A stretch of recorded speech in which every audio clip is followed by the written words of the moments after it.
Good morning. This is Lee Yeshioma. I'm the Abertac Traditional Cultural Liaison, and today we're very excited to have our new partners do a webinar that is titled, What is Assistive Technology and How Do We Provide AT Services in Indian Country? The two presenters are Linda Jaco, she's the Grant Administrative Lead, and Marty Exline, who serves as the AT3 Center Training and Outreach Lead. The AT3 provides training and technical assistance for state and territory assisted technology act program. Their goal is to improve the ability of all 56 programs to serve persons with disability through increased access to and acquisition of needed AT. For some of you, you may recall that in August, more specifically on August the 8th, I conducted a presentation to the State AT Center to inform them the existence of the tribal vocational rehabilitation programs being funded by RSA. The current number of tribal nations being funded by RSA is 93.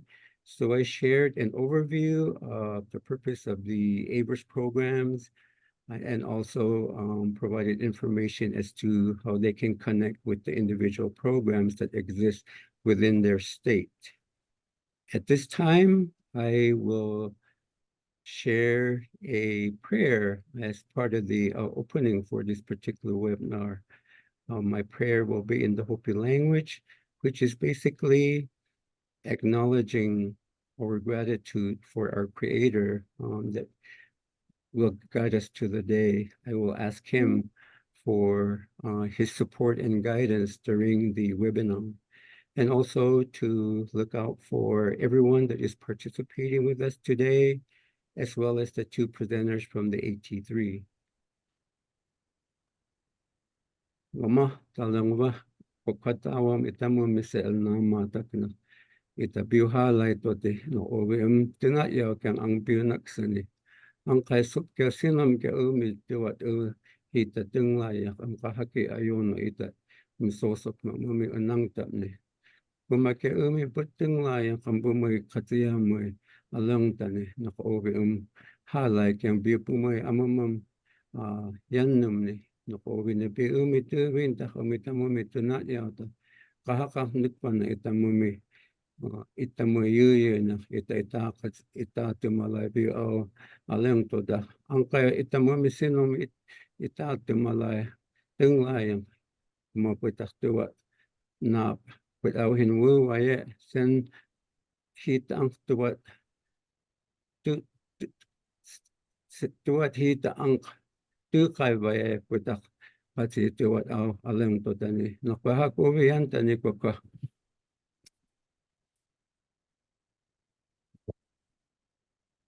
Pasquale Lee, thank you. We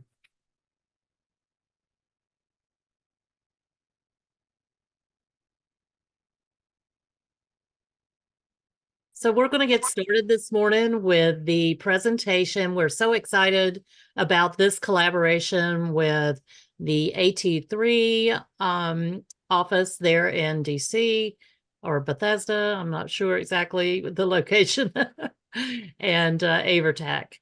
This is a continuation of the presentation that Linda and Marty presented at the annual KNAR conference in Costa Mesa, California in December. We'd like to ask everyone to hold their questions to the end. We are going to have a formal Q&A session at the end of this presentation. And we just want to thank everyone for joining us today.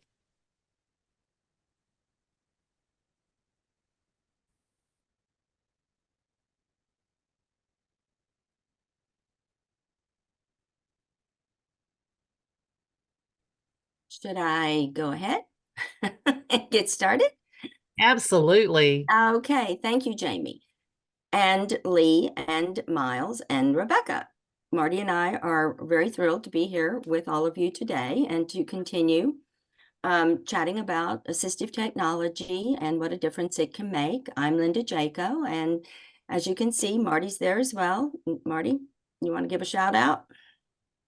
Yeah, how are you? I'm actually based in Kansas City. We all work remotely. And then prior to working with AT3 Center, I was the director of the Missouri Assistive Technology Program through the AT Act, and also worked with their funding programs to try to find funding for different devices. Thanks, Marty. And for me, I've only been with the federally funded AT3 Center for about 16 months now. And prior to that, I worked for 26 years as the director of Oklahoma's Assistive Technology Act program, known as Oklahoma Able Tech. So it's a great pleasure to bring, again, to be with all of you. And we'll jump into today's presentation. Next slide, please, Miles. So we have several learning objectives for today, and we hope that after today's webinar, all of you will have a better understanding of the following. First, what assistive technology, or as you'll hear us say many times, AT, means, and the kinds of devices that it can include, from low, medium, high tech.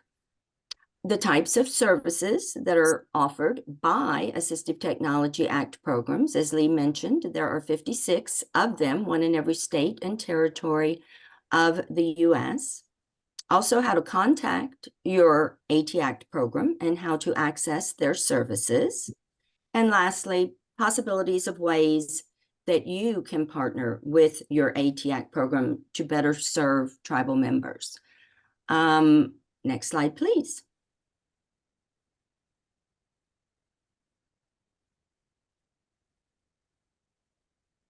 So, first of all, what is the AT3 Center that we keep talking about? Well, there is an association of Assistive Technology Act programs. It's a membership organization that receives federally funded grant monies through the Administration for Community Living, ACL, in the U.S. Department of Health and Human Services.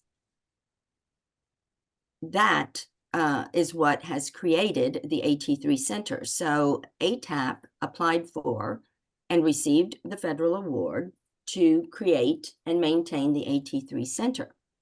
The ATAP AT3 Center, in turn, provides training and technical assistance for all state and territory AT Act programs.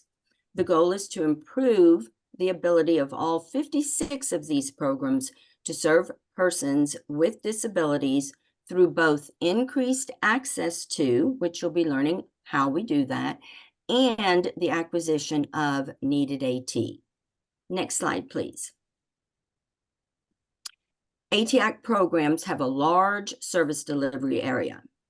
For each state and/or territory that receives federal funding, they must serve the entire state or territory's needs with regard to AT, all ages. So we are a program that is covering the lifespan, unlike, say, education that's covering youth up to age 22, or VR, those are employment, or, you know, we don't focus on a specific age group. We focus on the entire lifespan.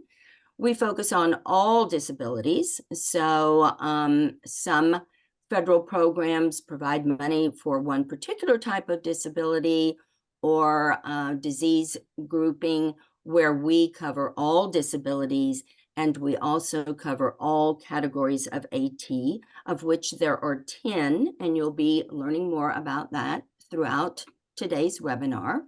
That 2022 ROI is a return on investment document that we produce annually, and you can look it up. We'll soon be working on the one for 2023, and it gives you a rather extensive snapshot of the data that has been compiled by all 56 programs, as well as different interesting success stories where we have helped a particular individual in a certain state or territory to either access and or acquire needed assistive technology. Next slide, please. Let's talk a minute about what is AT, because I think different people have different ideas about what AT may be. And it's actually very broad. It is any item or piece of equipment, software, product, system used by individuals with disabilities in order to perform functions that might otherwise be difficult or impossible to do without it. I frequently like to give a couple of examples. Is a TV remote control or a garage door opener a piece of AT? Well, the answer is maybe. For me, no, because I have the physical ability to access the garage door and or the TV without it. For an individual who may have a particular disabling condition and cannot do that independently, the garage door remote control and or the TV remote control becomes for them AT. So because it helps them do something that would otherwise be difficult or impossible to do without it. It includes no and or low tech, mid tech and high tech. And it's very important to realize that, because if a no or low tech, like a rubber band on a pencil to help a child grip that pencil better, serves that child's needs, then you don't need to think in terms of mid or high tech. So we're very much promote the use of no and low tech as well. And it also speaks to the not just the devices, but the services that assist with the selection, acquisition, and use of those items of equipment, software, and or product systems. If someone doesn't know how to go about selecting the appropriate piece or maintaining it or repairing it or charging it or whatever, then it doesn't do them much good to actually have the AT. Therefore, it's very important to speak in terms of AT with both device and the services that go along with the device. Next slide, please. So I had mentioned earlier that there are 10 types, and we'll be going into a little more detail about this throughout today's webinar, but there are 10 types or categories nationally recognized for AT. Those include computer access, where we're talking about computer hardware, software, or the accessories that assist with individuals with disabilities to access, interact with, and or use a computer system. So typically one is thinking about adaptive keyboards, mice, touch screens, voice to text, styluses. That's one category. A second one is daily living. Daily living helps self-help aids and equipment, such as adaptive feeding tools, dressing aids, and bathing aids. Third one, environmental adaptations. And structural adaptations help the built environment to remove and or reduce barriers and promote access to fabrication in the home, work site, or other areas that reduce or remove physical barriers, openers, switches, sensory regulation items. Hearing aids or devices designed to assist with hearing, such as voice amplifiers, FM systems, ring signalers, alert systems. All of these things fall in the hearing category. Learning, cognition, and development. These include device or aids that provide access to education materials and instructions, or products that can assist with learning and cognition. It might include money calculators, reading pens, iPads, etc. Recreation, sports, and leisure, never to be left out, because it's critical that we all have access to ways for recreation and fun. So it includes equipment for leisure, recreation, and exercise, perhaps switch toys, adapted sports equipment, card holders, just to name a few. Seating, positioning, and mobility, very critical. Helps a person to be able to sit up and breathe and function, one must be able to have good seating positioning and mobility. It includes aids or devices whose main focus is in augmenting or replacing the functional limitations of an individual's mobility, such as standers, walkers, canes, wheelchairs. Of course, speech communication. Speech communication includes devices or aids that are designed to assist with speaking and face-to-face communications for individuals with speech difficulties. It might include communication boards on the very low end, speech generating devices, various apps, vehicle modifications, and or transportation types of devices. This includes equipment that gives independence and enhances safety in transportation through the adaptation of vehicles, such as specialized car seats, hand controls, and or lifts. And last, but certainly not least, vision, which includes aids or devices to facilitate access and participation for people who may be blind or visually impaired. These include items such as magnifiers, devices with audio features, and Braille. Next slide, please. We're going to turn over now to Marty, who's going to share some information with you. And following that, I'll see you again shortly. Thanks, Marty.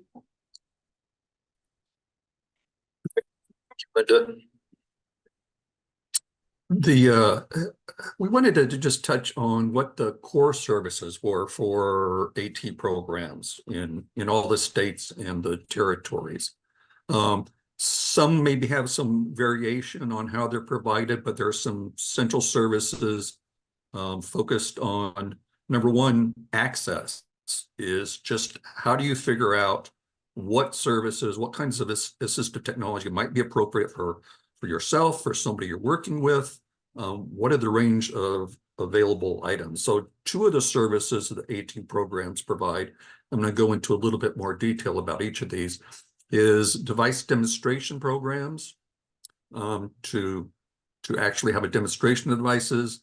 There is a short-term loan program that programs or say a vocational rehabilitation counselor or individual can borrow devices. And then in terms of acquisition, once you know what you want, are there services out there that can help you obtain them? There's a device reutilization program that we'll talk about a little bit that provides devices devices that have been gently used at a low cost or lower cost or no cost in some cases. And then there's some state financing activities that we'll talk about a little bit.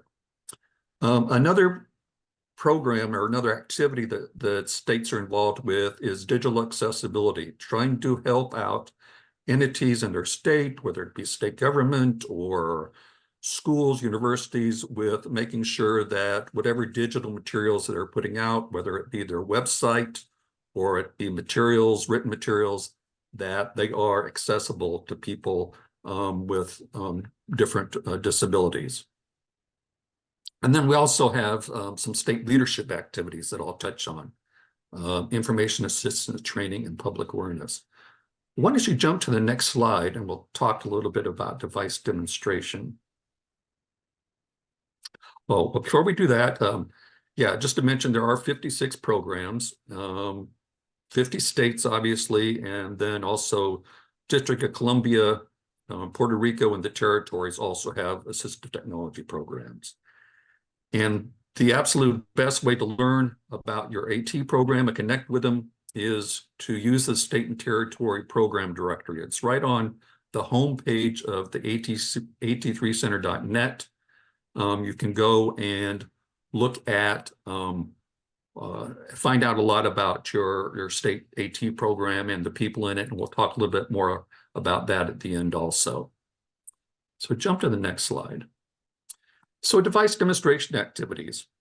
So device demonstration activities are led by somebody at your AT program or one of their contractors to explore different kinds of AT. So you can talk to the person at the AT program, talk to them about what kinds of devices that you might be interested in exploring, or maybe you don't know. Maybe you want to ask them, tell them what if you have a consumer you're working with, talk to them about what their abilities are and what they're having problems doing. And so they can help you try out and demonstrate different kinds of devices. Most all AT programs have a large library of different devices that they have staff that's trained, and they can demonstrate them to individuals to find out which ones work best for them. So somebody that wants a device demonstration, it could be one person, it could be a whole group of people, it could be an individual with disability, and maybe there's a vocational rehabilitation counselor, maybe there's a teacher that's involved or a family member. So a demonstration doesn't have to be for one individual. You can set it up for whoever you think should be involved in a device demonstration. You can request to look at several different categories of device. For instance, if you wanted to look at communication devices, for instance, Missouri has probably 30 different augmentative communication devices or some type of communication device that you could request. And maybe there's a couple that you could look at and select those that you want to look at. Go ahead and jump to device loan. So another way, and I'll mention as far as device demonstrations, it doesn't have to be in person. Obviously, it's much better in person if somebody can touch and feel a device. But if you're getting a demonstration, it could be a virtual demonstration too. So keep that in mind. Obviously, transportation is a big issue for a lot of people, so certainly device demonstrations can be virtual. But if somebody does find a device that maybe they want to explore a little bit more, programs have a short-term loan program, and they differ insofar as the length of the loan. But typically, somebody can borrow a device for up to 5 to 7 weeks, or maybe several devices for that period to try out. They basically serve a lot of the same function as the device demonstrations start with, to see if it's a good fit for them, and to let people try it before they buy it, or try it before, if there's another entity that's is able to purchase it, try it before they make a mistake and get a device the person can't use or doesn't want to use. So it's a great resource for trying out devices. Most programs have an online library where you can see what specific devices are available to borrow. A lot of times they'll have the device, sometimes they'll have a picture and a short description. They'll have, typically they'll have the cost of the device and a link to vendors where you can obtain the device. So let's go ahead and move on to the next slide. So device utilization. If individuals have devices, so perhaps mobility devices, wheelchairs, aids for daily living that they no longer need, they can provide it to the assistive technology program.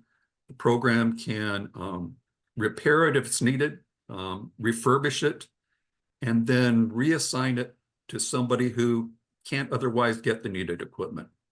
So if somebody needs a certain piece of equipment, but there's not a funding source, or the funding source just takes too long to navigate, and maybe they need a device for the shorter term, the device utilization program is a great option.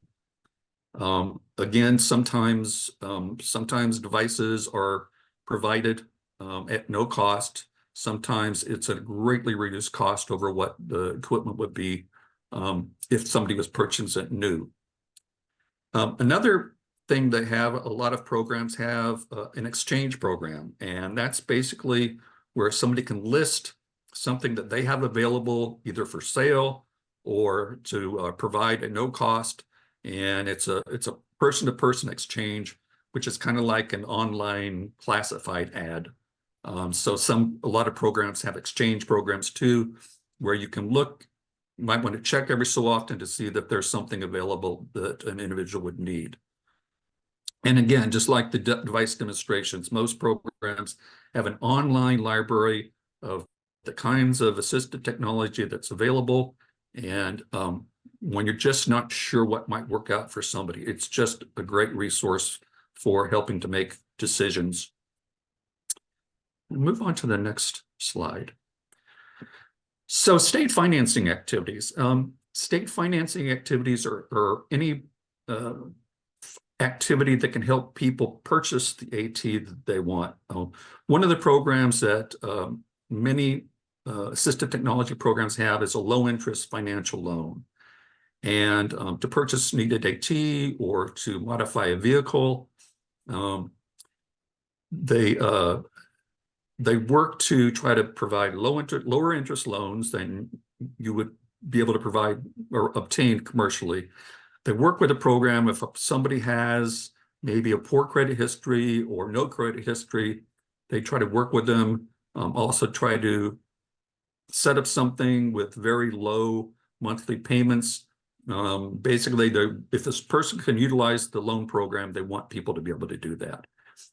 And then there's other funding programs that are not provided through the Assistive Technology Act funds that states receive, but some of them partner with maybe their state departments of aging, or maybe their state Medicaid agency or other entities to provide types of funding and services to help individuals get needed equipment. So there's a couple programs that, for instance, have like a senior safety program for older adults to just get basic assistive technology that's going to help them navigate around their house to be safer.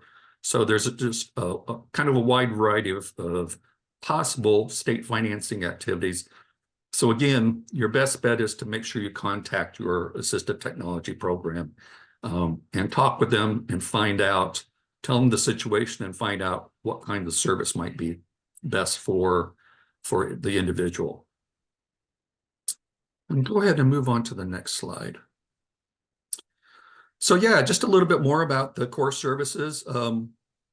Most services like a device demonstration or a short-term loan of a device are available at no cost. So that's obviously something that's really important to keep in mind. If somebody is getting a reutilized, say, wheelchair or some other type of device, it may be available at no cost, but at a minimum, it will be a fraction of the cost of purchasing equipment new. I mentioned the state financing programs work with applicants to provide favorable terms and conditions. Typically, there is no eligibility criteria in order to use an 18 program services. You don't have to have a certain type of disability. Programs are statewide or territory-wide, so they cover the entire state, or in the case of territories, the entire territory. Some are structured so they have centers, maybe they collaborate with independent living centers or other organizations around the state to help people that might be in more rural areas. And programs are used by schools, employers, organizations, businesses, individuals, and many more. So regardless of what your role is, whether it's helping somebody with an employment outcome or just wanting somebody to be aware of, for instance, recreational equipment or something like that, then definitely the state assisted technology program is the ideal place to start. And move to the next slide. So in addition to those core services, the state level services that I was talking about, each program is required to provide information and assistance so individuals can call and get their questions regarding AT answered. And that's in addition that, you know, one of the things that a lot of programs it calls about is there any funding source available for a certain type of AT? So typically the AT program, the staff person would know what's available in your state that might fit what the needs are for an individual. Training, AT programs provide training in different kinds of devices and services. They provide training a lot of times on what kinds of funding resources are available and other topics. So typically, a lot of programs provide webinars. Several programs provide statewide conferences also. So that's something to ask about too with your program. And then public awareness. Programs are always trying to see what they can do, whether it's social media or websites or print materials, to let more people know about who they are and what their services are. So that's something that it kind of is a never-ending task to help people find out more about the programs and services of assistive technology programs. And then go to the next slide.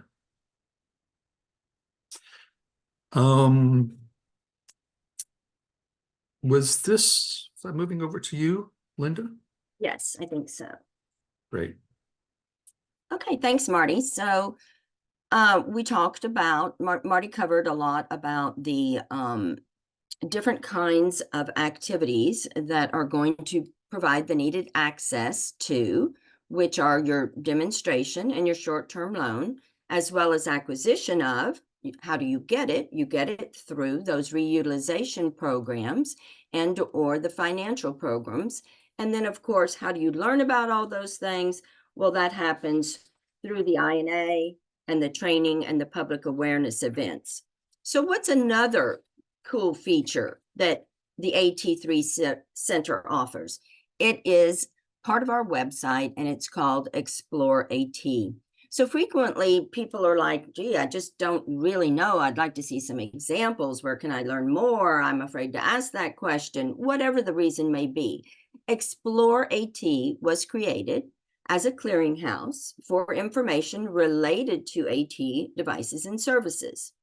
Each web page has a variety of case studies, including people of all ages. So we do it for children, for adults, young adults, I guess I would say, older adults. So we're showing all different case studies across the lifespan, all different types of disabilities, and in all environments. Is it in an educational setting? Is it in an employment setting? Is it AT you need in your home or when you're out with your volunteer group or just going out to eat? It includes tips. It includes financial and funding information. It has all kinds of videos and other links. These web pages will help you find the solutions to help individuals do tasks that would otherwise be difficult or impossible to do. We call it Explore AT because you could spend hours literally going through the website and exploring a variety of types of AT that might help you to help someone else or a family member. We give the link there, Explore AT, and it takes you to a separate place on our website where you can see, learn, and gather all kinds of information. And it might even be a good thing to do when you have spare time to help you become more familiar with different kinds of AT prior to reaching out to your AT Act program. It's just a really cool site. Next slide, please. A very new activity that we've been working on now for a couple of years, and we keep thinking it's going to be ready, but it hasn't quite been finalized, is called the AT Access Interface. And the basis of this is there used to be a large AT database, but things like this become very outdated very quickly because new assistive technology is being invented. It's being created by manufacturers. It's an ever-changing thing. As you all know, we live in a highly technological world, and you no sooner buy an iPhone or a TV or a computer till another one comes out, things get outdated. And so we wanted to have a site that would be more viable. And this particular database is it includes a particular algorithm that will remain updated. We'll be continually adding new AT as things change. You could go onto it once it's completed and put in descriptors of a particular sort of individual that you're trying to help. And based on the database's algorithm, it will help to match the information that you enter with the AT resources that are available to help a particular person's specific situation or need. So we're extremely excited about this. I know just in the last couple of weeks, we've been working with Georgia Tech to help us create this. And in the last couple of weeks, they have reached out to our web guru at AT3, and they are beginning to transfer some of the information onto our platform. So I know there's been recent movement, but obviously that'll take time too. But stay tuned, and hopefully we'll be announcing soon that this is available for people to begin using. And we'll be sure to work with the folks at AverTac to let them know once that does become available, so that you all can access and utilize it. So that's coming soon, but I hate to say that because I feel like we've been saying that for months, but I really am starting to feel like, within the next few months. Next slide, please. We're now going to actually take a little bit of a deeper dive and talk about some examples of AT. Earlier, I went through the 10 different categories, and now we're going to take a look at each one of those categories with some specific AT examples. And you'll notice as we do this that in particularly we are showing a variety of no, low, medium, and high tech. And that's intentional. I know sometimes people are very curious to want to know more about all the newfangled high tech stuff that's out there, but we really do try to focus on all types of AT, because there are all types of needs and consumers out there. So we don't just focus on one. So we're going to start with computer access, as we did before, and we'll first look at what is called a steady stylus. Clearly, it's a very low-tech sort of item. It is a T-shaped stylus for people with grasping difficulties, and the handle is comfortably made of a natural wood material, and the pointer tip is made from aluminum with a conductive fabric sock plug to prevent drag and minimal pressure. So it's a one might think a rather old-fashioned but tried and true way for an individual to be able to access their computer keyboard. The next is an Easy C large print keyboard. And as you can see, it's a large key computer keyboard that can assist a person who has vision and or motor skill impairment. The Easy C large print keyboard has big 3/4 inch oversized keys and bold, easy to read numbers and letters, intentionally done so.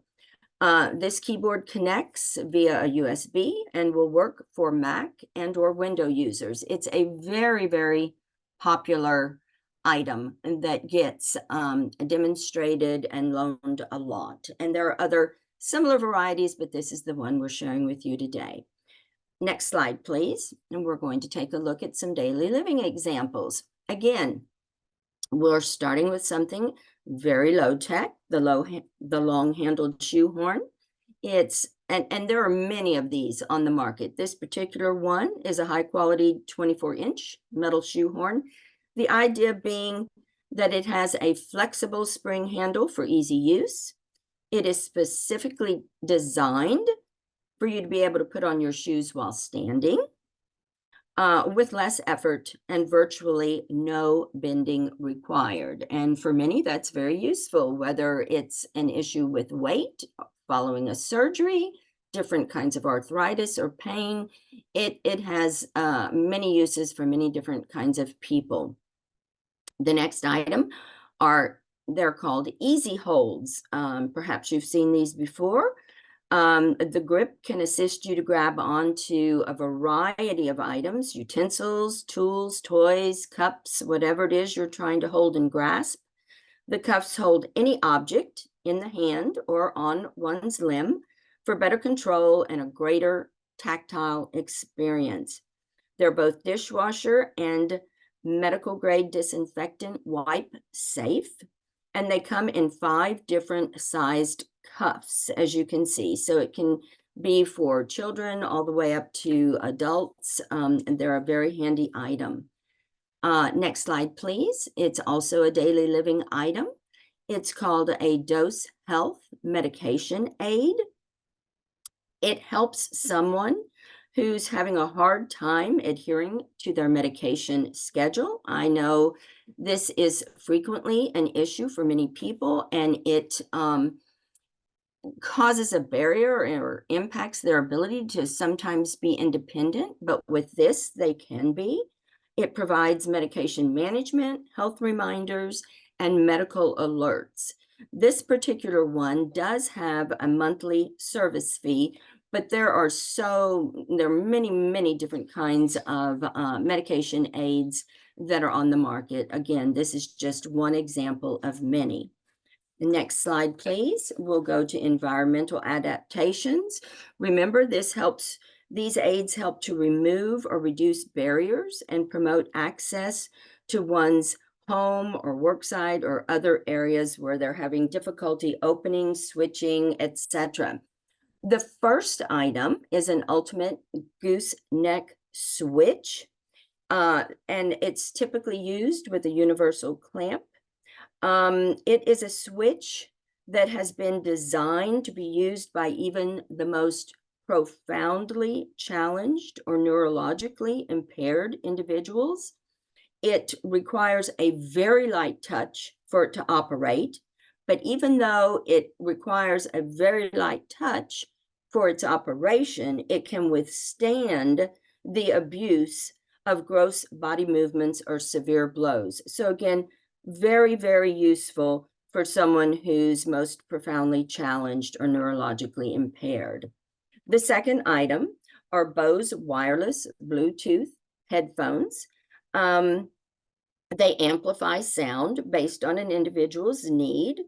They are set to the bass, the mid-range, and the treble levels to one's personal preference.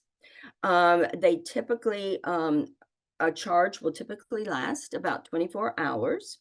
These headphones are noise canceling to provide the perfect balance of quiet, comfort, and sound. So they are really ideal. I know anymore I see them people using them in public for all kinds of reasons, even on babies at sports events, or for a child with autism who just needs calm, an adult who needs calm. They are a great versatile item, and many people have and use them. Next slide, please. We're going to switch to hearing. Perhaps some of you are familiar with the Chatterbox voice amplifier. It's got the smallest voice magnifier that can allow the speaker to be easily included in conversations. This lightweight speaker is designed to be worn around the neck, where it can encourage lip reading, resulting in improved communications. It's particularly ideal for teachers, tour guides, or for people with voice volume problems. So it lets their voice be amplified. Maybe they simply get tired after talking a while, or their voice just needs to be amplified. It's a really cool device. The second item is a LifeTone HLAC alarm. It provides a solution for folks who are hard of hearing, hearing impaired, or just for individuals who happen to sleep very soundly. The LifeTone can sync with a smoke alarm. If the smoke alarm sounds, the LifeTone will flash. It will give a lower audible pitch and display the word fire on the device screen. And it also works in conjunction with a bed shaker that is activated to wake a person from sleeping. So it serves many purposes and is really, really useful for individuals to have. Next slide, please. It brings us to learning, cognition, and development. Again, we talked about these types of devices or aids being helpful to provide access to education materials and instructions or products that assist with learning and cognition. These two devices today, the first one is a Rocket Book Matrix Graph Notebook. That's a mouthful. It's a letter-sized notebook. It can be used for many tasks in many settings. It can draw diagrams and handwritten notes, lists, reminders, and do calculations. You can write in the notebook using the Pilot Free Zone pens and markers. After doing so, you allow about 15 seconds for the ink to dry, and then it becomes bound to the notebook's specialized paper. But the cool thing is you can then wipe it clean with a damp cloth and use it over and over again.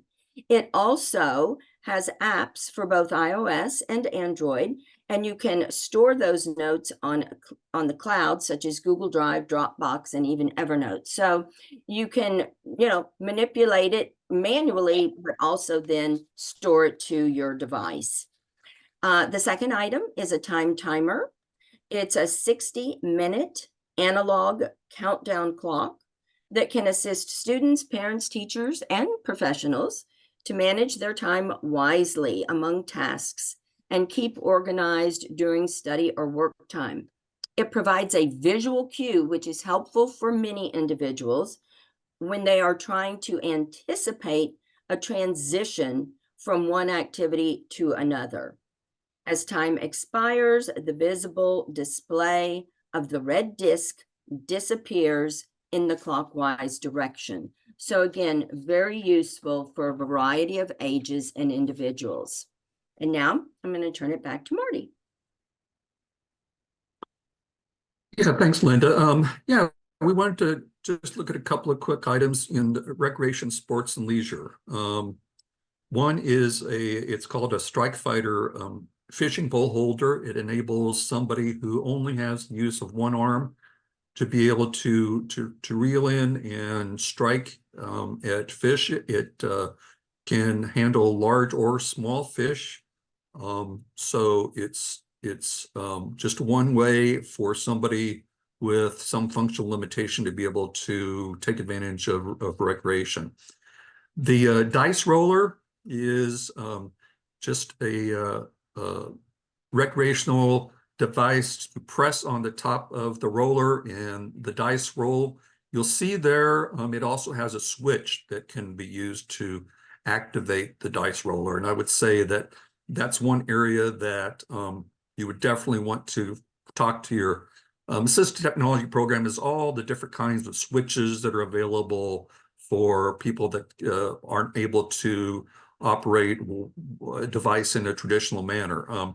In terms of recreation, there are obviously other switch-adapted toys, adapted sporting equipment, adapted gardening tools, adapted board games, playing cards, wheelchair-accessible tents. Some programs are working with different kinds of canoes. So there's just really wide variety of different kinds of adapted recreational equipment. Let's go ahead and go to the next one. So the Liberty Lift is just a very inexpensive means of helping somebody who maybe has some ability to stand, but not unassisted. So just ability for somebody to hold on to one side of it and help pull and lift somebody up from a couch or a bed or any type of seat. So it's a simple type of assistive technology. The adjustable lateral supports are, they fit in a wheelchair for somebody that maybe leans to one side or the other, or has in a wheelchair that's not quite fitting quite right. And so the lateral supports are adjustable. They can move in or out. from 16 inches to 24 inches. And it doesn't interfere with the person's ability to reach the wheelchair, the hand rims. Go ahead and jump to the next one. The Super Talker, there's two examples of speech communication devices. The Super Talker is relatively, say, a lower tech device.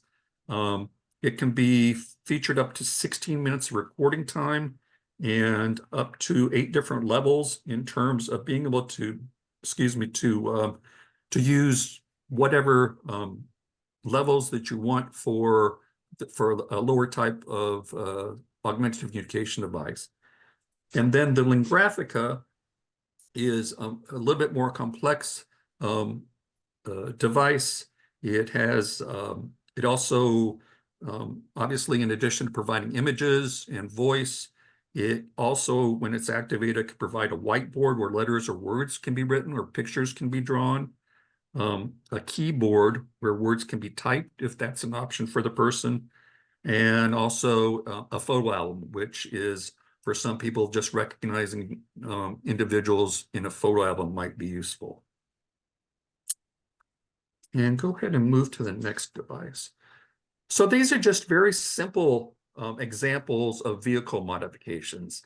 The Bear Buddy Unbuckle Assistant helps somebody with who has trouble unbuckling and buckling their seat belts. So very simple device. The Handy Bar Assistant can be used for, again, somebody who maybe has difficulty coming to a full standing position from their car or sitting down in their car. And they can put the Handy Bar Assistant in their door latch and be able to help them come to a standing position or slowly be seated. It can also has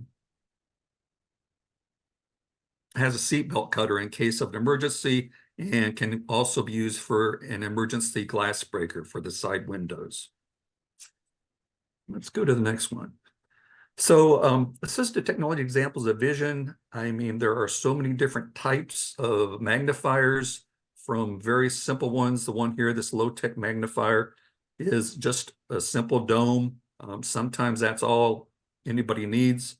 It can magnify up to about 3.5 times of whatever the size is, the print size, or whatever the person is looking at.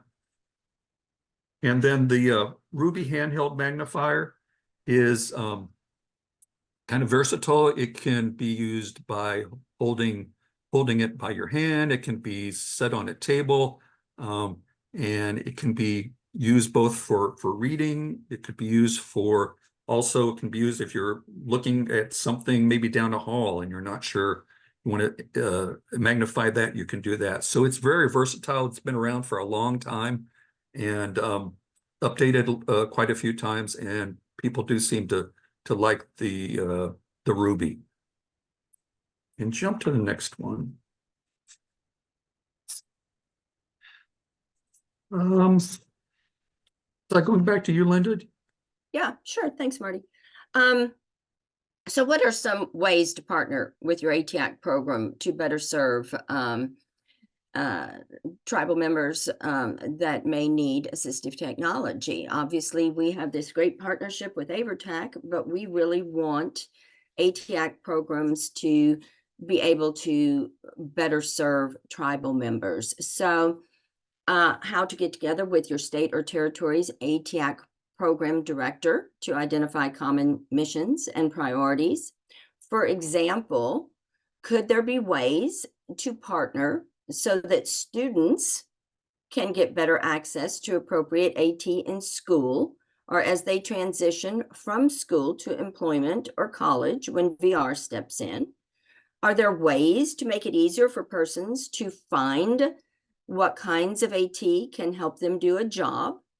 Are there ways to make persons more accepting of AT as a way to help them around their homes or to enjoy their communities? Again, we focus on all environments, education, employment, community living, all ages, all disabilities across the entire state. So let's go to the next slide and also explore what is a good next step. As Marty already indicated, the state and/or territory AT programs directory is located at that site. It provides both the name and the contact information for your particular state and/or territory ATAC program director, as well as other key activity staff. It will list who's responsible for the demonstration and short-term loan program, who to contact if you were interested in the financial loan program that Marty shared earlier, who to contact about the reutilization program. So that this particular site can give you a lot of information if you call them up or reach out via email to learn more about any of the activities that we've explained today. The program website can show you how to access the AT program services in your area. And you may also contact us at the AT3 Center to arrange an introduction to your AT program director or to answer questions you may have. And so now what we'd like to do is to explore what would be helpful to you in your role with AVER with regard to needed AT, and what are the most helpful ways to possibly connect you with your ATAC program staff. I don't know if any questions are in the chat, or if we would just like to, I haven't been looking, I've been talking, but I don't know, Jamie, if you want to open it up, we have plenty of time to answer questions. Sure. Thank you so much, Linda and Marty. What a wonderful introduction to assistive technology and all of the wealth of information that you provided today. I'm sure there may be individuals here today who said, oh, well, I know what AT is, familiar with it, but there may also be individuals here today who've never been or had the information that you provided today. So I want to thank you both for that. I actually learned a lot today too. And so I appreciate all of that information that you provided, not only the different levels of AT and different types of AT, but also how to collaborate with your state centers. And I put that link that you just provided, Linda, in the chat in case anyone needs to go to the chat to get that link. But yeah, we would like to open it up now for any questions that you may have. If there's anyone that has a specific question, we'll try to answer it now. So yeah, let's put some questions in the chat, or if you'll just speak up, turn on your camera. We would like to answer some questions now.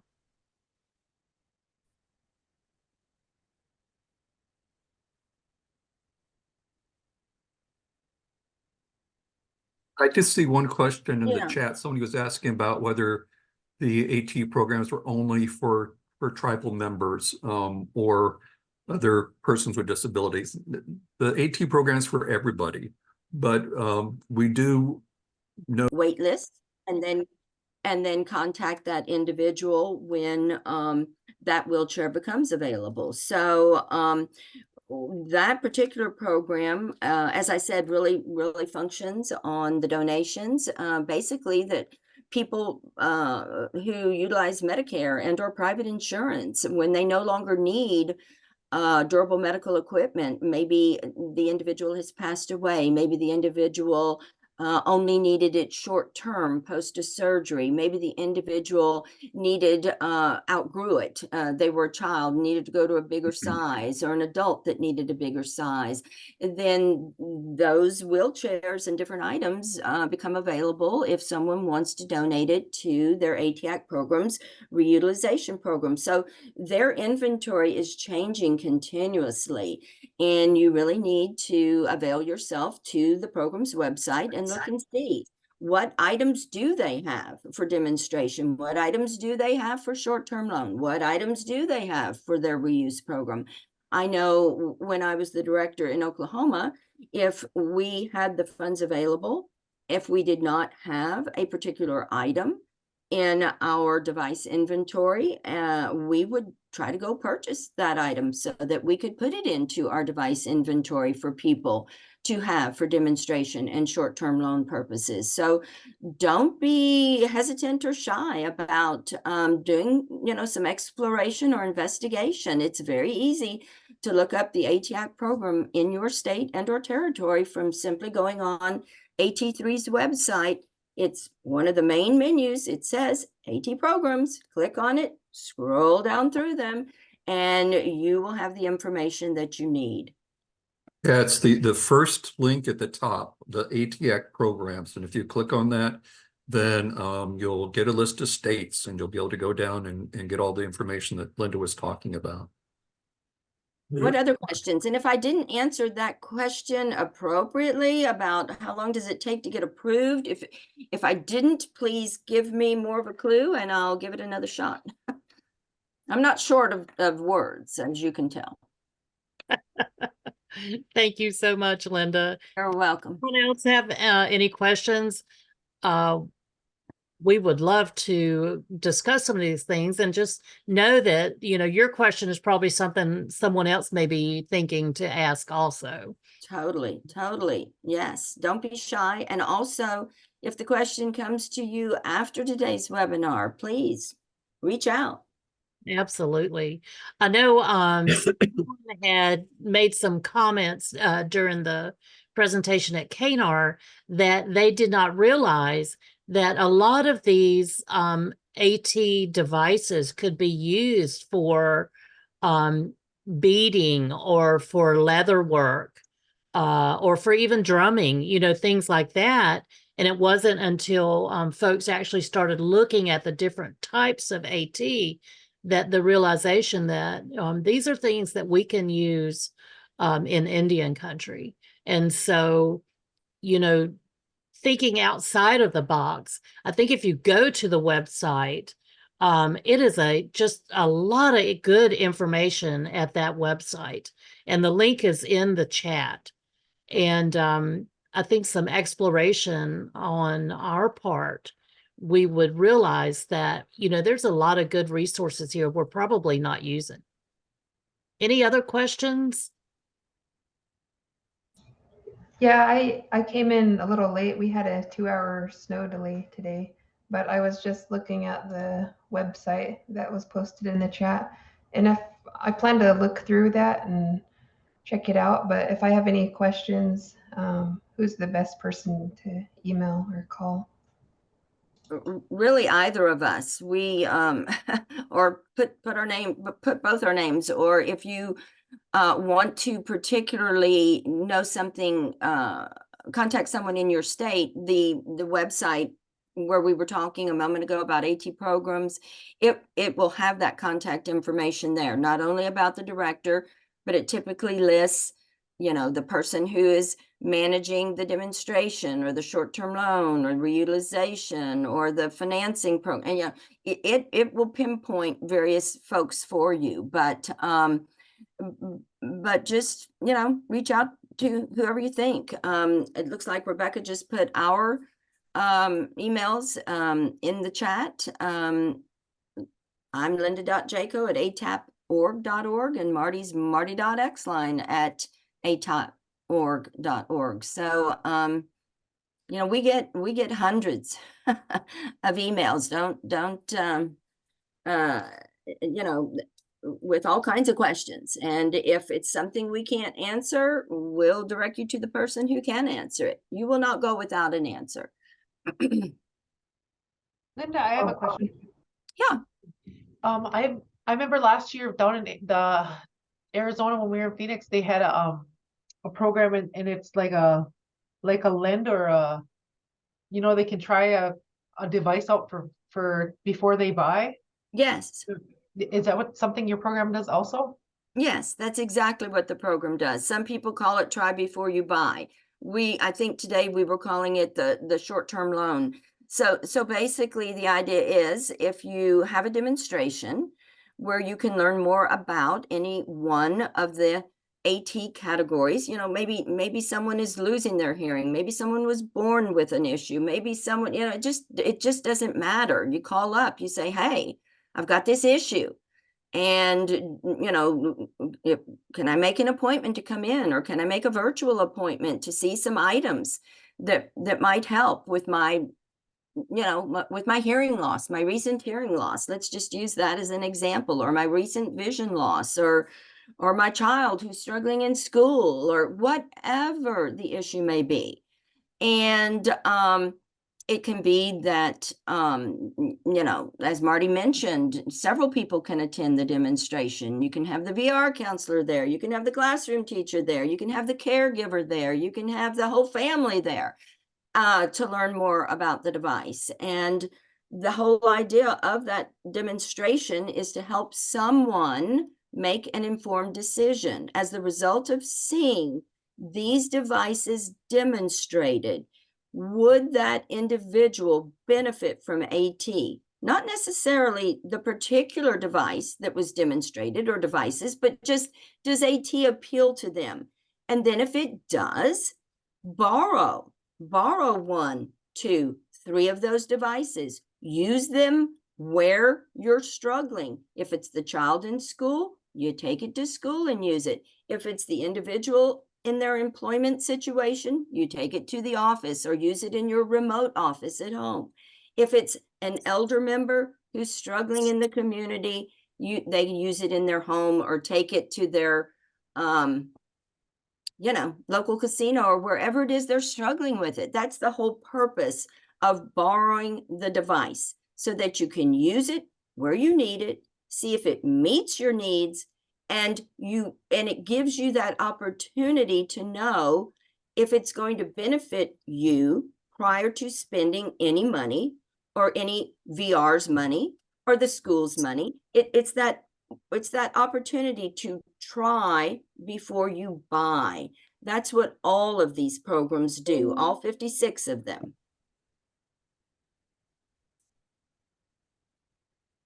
Does that help? Well, Yes, thank you. yeah, and while we're waiting for another question, you mentioned Arizona. You know, I'm from Missouri, so just an example of Missouri's loan catalog. So they have devices categorized by augmented communication, computer access, educational supports, iPad apps, tablets, and Chromebooks. So you can kind of hone in on what you're looking for and see if it's available. Exactly. That's a good point, Marty. Oklahoma's does the same thing. I think most programs do. You could look at all the devices in their inventory, or you could just hone in on the category that you're most interested in at that time and look at those devices. And most of them have that online inventory. It tells you more about the devices. It tells you who manufactures it. It tells you the cost of it. It gives you the opportunity to set up a demonstration. It gives you the opportunity to borrow it. It's all structured quite easily for individuals. I guess the best way to say it is we try to remove any barrier we can think of to provide easy access for individuals wanting to take advantage of the program. Thank you so much, Linda and Marty. And thank you guys for these questions. It's so informative. Fallon, I see your hands up. Did you have a question? Yes. You guys talked about the website that's gonna have where you can plug it in and it's not gonna be outdated, it's gonna be up to date. Is there any way that myself or other counselors can be put on an email list to be informed of when that's up and running? Yeah, we'll definitely keep Lee and Jamie and Rebecca and everyone involved once that's available. And you bet. We don't want to keep it a secret. We want everyone to be able to take advantage of it. So as soon as we know it did sort of a soft launch, but it's really not fully ready for use. But I do genuinely anticipate within the next few months it will be. And we'll keep the folks at ABRTAC informed so that they can keep all of you informed. Thank you, Fallon. Okay, great. Thank you. Thank you, Linda. Of I course. just wanted to let everyone know we're quickly running out of time. This is a continuing collaboration with AverTac and AT3 or ATAP3. We're going to continue to provide you additional information. So keep going back to the AverTac website for any new developments or any new information and resources. There was one more question in the chat. Something about a disability event in October. I didn't get to read it all. What was that about? Louise, do you want to real quickly talk about what you were asking in the chat? Hello? Can you hear me? Yes, barely. Yes. Mhm. Yeah, I'm here in Colorado, here in National Colorado with the Southern Ute Indian tribe. Mhm. And in October, we usually have a disability event, and it's usually one day, and we invite, the whole community and the state VR. And this year we were thinking about maybe having a little disabilities fair. And so we were thinking about looking at bringing somebody in to actually show different devices that people could use for different things. And that's what I just wanted to find out. Who would we contact, or would we contact you guys, or how would we do that? We can go about that in one of a couple of ways. You can either directly contact the director of the program, whose name is Maureen Malonis, and you will find her name when you go to the AT3 website, AT program, go to Colorado. And, or if it makes you more comfortable to reach out to her and copy in me and Marty, or we can reach out to her on your behalf. If you write us about what you're interested in, then we can be the lead on it. It's whichever, however you feel most comfortable to make it happen, through us or directly to her. I'm only saying copy us on it because then that might give her a frame of reference that you attended a webinar conducted by AT3 and learned about the services that an AT program provides, and you're having this event in October and you'd like to, that would probably give her the, a little bit of frame of reference, but it can be done whichever way makes you feel most comfortable. Oh, okay, that sounds good then. That'll give me a direction, yeah. Because Okay. that's something that we would like just to add to what we already do. So I thought that was Absolutely. great. So Absolutely. That sort of thing has happened in numerous states historically, where an ATAC program has partnered with a tribe to go to a public awareness event, a booth, a fair, or whatever, and have assistive technology available for people to see and touch and learn more about. So that's very much in keeping with what ATAC programs enjoy doing, like to do, and do all the time. So yes, please reach out. okay, thank you. You're welcome. Great information. Thank you, Linda. And thanks for that question, Louise. Absolutely. We have a survey. We need you to fill out this survey. It is really going to help us so that when we are developing resources and materials, that we get your feedback and we know exactly what it is that you need. So make sure, I think Miles is going to put the survey in the link. Oh, here we go. It has popped up on the screen. So please fill out this survey for us. It would be very helpful for us moving forward. Also, next Wednesday at the same time, we're going to have a talking circle about today's webinar. So any additional questions you may have, if you just want to talk, just discuss it amongst ourselves. Our talking circles are just very informal. They're not recorded, so they're just open for any discussion you may want to have on this topic. So we encourage you to look for the registration information in our weekly AWU this week and encourage you to participate. That'll be at the same time, Tushana, at 10 o'clock Arizona time. So that's 10 o'clock Mountain Standard Time next Wednesday. again, Marty and Linda, thank you so much. It's been great. I appreciate your time and efforts in putting this presentation together. And as I said earlier, we're going to just continue to build on this information, and we will be developing additional resources for everyone out in Indian country to learn more about how to include assistive technology in that comprehensive assessment and also into your services or your IPE services. So thanks for joining us, everybody. We appreciate it. And thank you for filling out that survey. I see we've got a lot of folks that have already completed it. It's really simple. So if you could go ahead and complete that, we would appreciate that. And Jamie, in closing, it's truly our pleasure. We're here. We're not going anywhere. We'd love to have more folks that we could serve. And it's been a pleasure working with all of you at AverTac. We're so excited about this partnership and only want to see it grow and do better things. Yeah, absolutely. Thank you so much.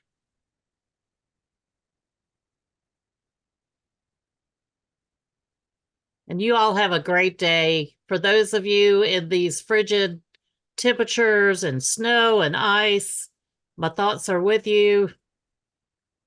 Pray for everyone to have safety. And no frozen pipes. Oh, yes. Yeah, let's not forget about no frozen pipes. Oh, my goodness. That's no fun. Thank you, everyone, for joining us today.